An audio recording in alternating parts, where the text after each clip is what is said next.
Matthew tells us that Mary Magdalene and the other Mary come to the tomb of Jesus. Have you ever been the other, whatever your name is? I hope this slight didn't cause any self-esteem problems for the other Mary. San Mateo nos dice que María Magdalena y la otra María fueron a visitar el sepulcro de Jesús. ¿Alguna vez han sido ustedes la otra? Cualquiera que sea su nombre. Espero que este desaire no haya hecho sentirse mal a la otra María. Anyway, a couple of days have passed since Jesus was brutally beaten and executed, and his disciples have gone into hiding. Surely, it's safe to come out now, although the courageous male disciples are still keeping their distance. Bueno, han pasado un par de días desde que Jesús fue brutalmente golpeado y ejecutado. Sus discípulos se habían escondido. Seguro que ahora ya pueden salir con más seguridad, pero los valientes discípulos varones siguen manteniendo su distancia. We've all visited the final resting place of people we've loved, but I don't recall anything like this. The two Marys are greeted with an earthquake. At that moment, an angel of the Lord descends from the sky, rolls back the stone that is resting in front of the tomb, and then sits on it. I can picture this angel sitting on the big rock, arms crossed, giving off a vibe like, I bet you can't do that. Mm-hmm. Todos hemos visitado la tumba de algún ser querido, pero yo no recuerdo nada como esto. Las dos Marías son recibidas con un violento temblor. El ángel del Señor bajó del cielo, hizo rodar la piedra de la entrada y se sentó sobre ella. Me imagino a este ángel sentado sobre la piedra con los brazos cruzados y una actitud de, ¿a que tú no puedes hacer esto? Matthew says his appearance was like lightning. What does that ever mean? Does he look like the superhero Flash, wearing a red suit and mask, with golden boots and belt, and a golden bolt of lightning emblazoned across his uniform on his chest?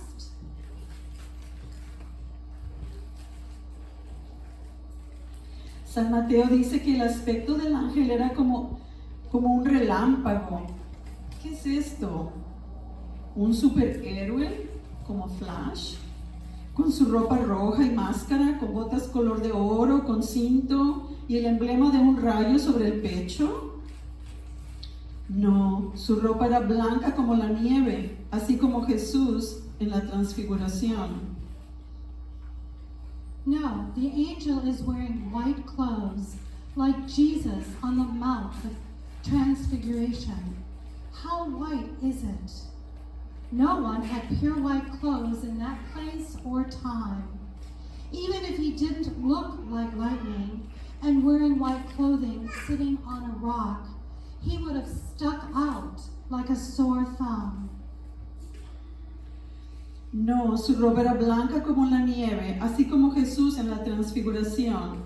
¿Qué tan blanca sería? En esos lugares y en esos tiempos nadie tenía ropa puramente blanca. Pues aunque el ángel no haya sido así como relámpago y blanco como la nieve, el ángel se distinguía de los demás.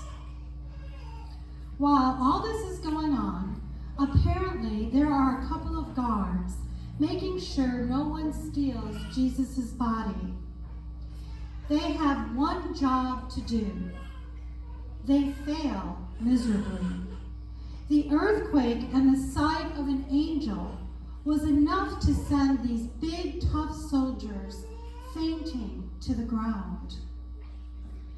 Mientras que todo esto sucede, Se supone que había un par de guardias cuidando que nadie se robara el cuerpo de Jesús. Solo tenían una cosa que hacer, pero fallaron miserablemente, porque al ver el relámpago y el ángel fue suficiente para que estos fuertes soldados cayeran desmayados al suelo. It's probably a good thing they had fainted because the women were putting their lives in danger visiting that tomb. At this point, anyone associated with Jesus was liable to be arrested, tortured, and executed as well. Por un lado estuvo bien que se desmayaran, porque las mujeres corrían peligro al visitar la tumba. Podían ser arrestadas, torturadas o ejecutadas. Knowing that all of this, an open tomb, an electrifying angel, pure white clothing, fainting guards, and fear for their own safety was enough to terrorize the two Marys. The angel perched on the rock said, "Do not be afraid." Yeah, that'll do it. When you tell someone not to be afraid, they are probably already there. The angel continues, "I know why you're here, looking for your friend Jesus. You think he's dead, but he's not. He has been raised. Come, check it out." The angel points over his shoulder to the open tomb. "Now, go tell everyone that he is no longer dead and is in fact on his way to Galilee as we speak. If you go now, you might catch him." Saber todo esto, el sepulcro abierto, el ángel como relámpago, la ropa blanca, soldados desmayados y el miedo por su propia seguridad, era suficiente para aterrorizar a las dos Marías. El ángel sentado sobre la piedra les dijo, "No tengan miedo." Ay, sí, ¿verdad? Cuando uno le dice a alguien, "No tengas miedo", probablemente esa persona ya tiene miedo. El ángel continúa, "Yo sé que buscan a Jesús que fue crucificado. No está aquí, pues ha resucitado. Vengan a ver el lugar donde lo habían puesto, pero vuelvan enseguida y digan a sus discípulos, ha resucitado de entre los muertos y ya se les adelanta camino a Galilea. Allá lo verán ustedes." Tell me, what would you have done if you had witnessed all this? Well, I would be running for the hills.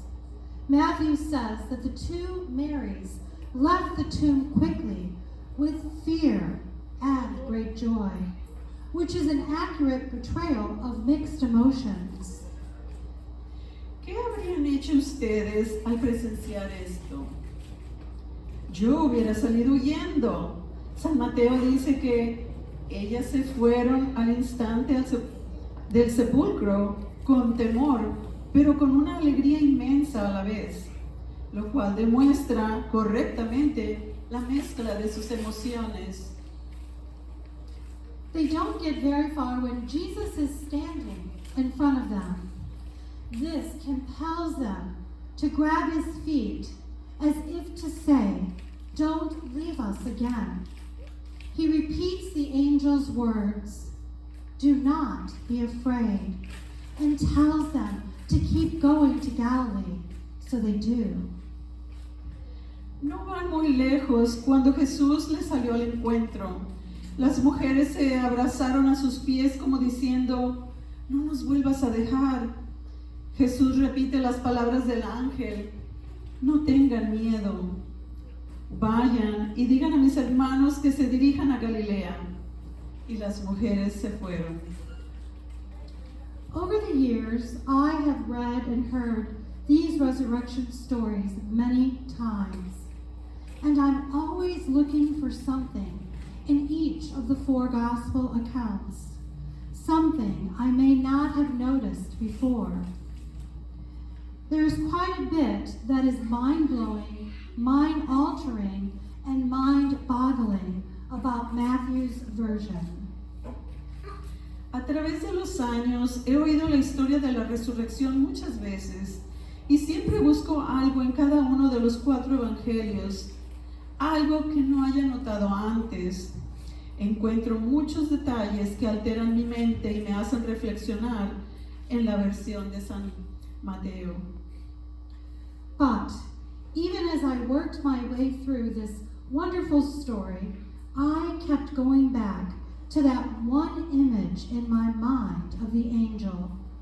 After rolling the stone away from the front of the tomb, sitting on the rock, and, as I imagine, doing so in sort of a cheeky way, almost irreverently, or at least an attempt to be amusing. Al avanzar a través de este maravilloso relato de San Mateo, mi mente regresa a la imagen del ángel rodando la piedra y sentado sobre ella. Me imagino que lo hace de manera un poco divertida. People like to say God has a sense of humor. That comment alone has always struck me as kind of funny. To think that the Creator can manage the universe with an occasional wry smile, practical joke, or light-hearted moment. If there is any truth to this, then what is God up to with this whole resurrection thing? Algunos dicen, Dios tiene sentido del humor. Eso me parece algo cómico, pensar que el Creador administre el universo con una sonrisa maliciosa, con una broma o con un momento de despreocupación. Here's what I think is possible. God takes one of the most serious, reverent, heart-wrenching moments in history, the death of God's beloved Son, an event that cast darkness over the land for 3 hours, tore in half the thick curtain in the Holy of Holies in the temple in Jerusalem, and created earthquakes. God takes this moment in history and splashes it with a little bit of light-hearted humor, as if to say, with arms crossed, legs dangling from atop a massive stone, hey, I got this. Yo pienso que lo posible es que Dios tomó uno de los momentos más serios, reverentes y conmovedores en la historia, la muerte de su Hijo amado. Este evento causó 3 horas de oscuridad sobre la tierra, destrozó el velo del templo de Jerusalén y creó temblores. Dios toma este momento en la historia y le agrega un poquito de sentido del humor, como si dijera, con los brazos cruzados, piernas colgando sobre la piedra, hey, yo tengo el control. And that's what Easter is all about. A reminder to us as we continue to fret and stress about everything that's happening on this seemingly God-forsaken planet, that actually God's got this. We're in good hands. Death doesn't have the final word. The future is God's future. This is good news, whether you are a Mary or even the other Mary. Amen. Y de esto trata la Pascua, un recordatorio de que así como continuamos preocupándonos y estresándonos por lo que nos sucede en este planeta que parece ser abandonado por Dios, en realidad Dios tiene el control. Estamos en buenas manos. La muerte no tiene la última palabra. El futuro es el futuro de Dios. Estas son buenas noticias para todos, aunque sean María o la otra María.